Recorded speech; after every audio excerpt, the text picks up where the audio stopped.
Bismillahirrahmanirrahim waxaan wanaagsan dhageystayaal saaxiibayaal meel kasta oo joogtaan ku soo dhawaada barnaamijka falanqaynta caalamka oo xiliyadan oo kale aad ka daawataan warbaahinta Naafici Show wakaalada wararka ee dawladda Iraan ee Irna ayaa sheegtay in wasiirka arrimaha dibadda Iraan Abbas Araghchi uu Jimcaha maanta bilaabi doono safar uu ku tagayo Islamabad, Mas'ad iyo Moscow ila ka tirsan dawladda Pakistan ayaa hore u sheegay in Araghchi la filayo inuu caawa yimaado Islamabad si kastaba ha ahaatee weli ma jirto xaqiijin rasmi oo ka timid dhinaca Iraan ama Mareykanka. Irna waxa ay sheegtay in ujeedada safarka Araghchi ay tahay in uu qabto wadahadallo laba geesood ah isla markaana uu ka hadlo horumarada hadda ka jira gobolka iyo sidoo kale xaaladii ugu dambeysay ee dagaalka gobolka ay u dhaxaysa Mareykanka, Israa'iil oo isku dhinaca iyo Iraan.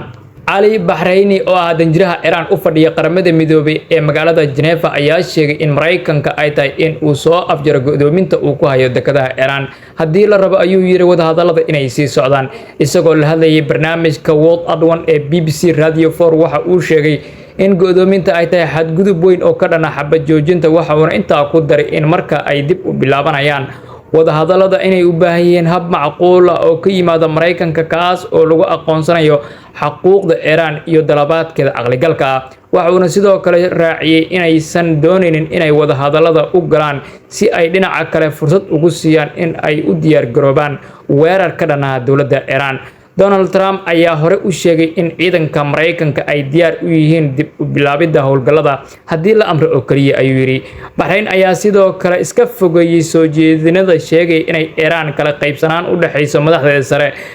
oo ku saabsan sida loo wajahayo xaaladda waxa uu sheegay in taa beddelkeeda ay u dhaxayso Mareykanka kala qaybsanaan weyn.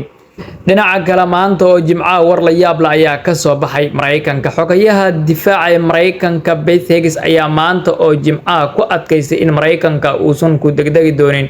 inuu heshiis la galo dawladda Iraan isagoo oo ku muujiyay mowqifkiisa adag xilli uu qabanayay shir jaraa'id oo ugu digay in godoominta Mareykanka ee marinka Hormuz ay tahay mid kordhaysa oo caalami noqonaysa. Hughes ayaa sheegay in Mareykanka uusan u hamuun qabin inuu heshiis gaaro isagoo ku celiyay hadalkii madaxweynaha Mareykanka ee Donald Trump ee Khamiistii kaas oo ah inuusan dareemeynin wax cadaadis oo ku saabsan in uu gaaro heshiis lagu soo afjarayo dagaalka ka dhanka ah dawladda Iraan. waxaanayna waqti kasta uma haraasinin heshiis ayuu Hughes ka yiri shirka jaraa'id meesha uu ku qabanayay ahayd Pentagonka wuxuuna xusay inay Iraan fadhido meesha laga go'aan qaadan lahaa si loo gaaro heshiis udub dhaxaadkiisu yahay in nidaamka Tehran ka tanaasulo barnaamijka hubka nuclear-ka. halkan ayaa muujinaya isbedel ku yimid qaab hadalka maamulka madaxweyne Trump kadib markii Trump uu kordhiyay xabad joojinta horaantii isbuucan isagoo cayimin inta ay soconayso. maalmihii hore iska hor imaadka Trump waxa uu sheegay in dagaalku uu qaadan doono 4 ilaa 6 toddobaad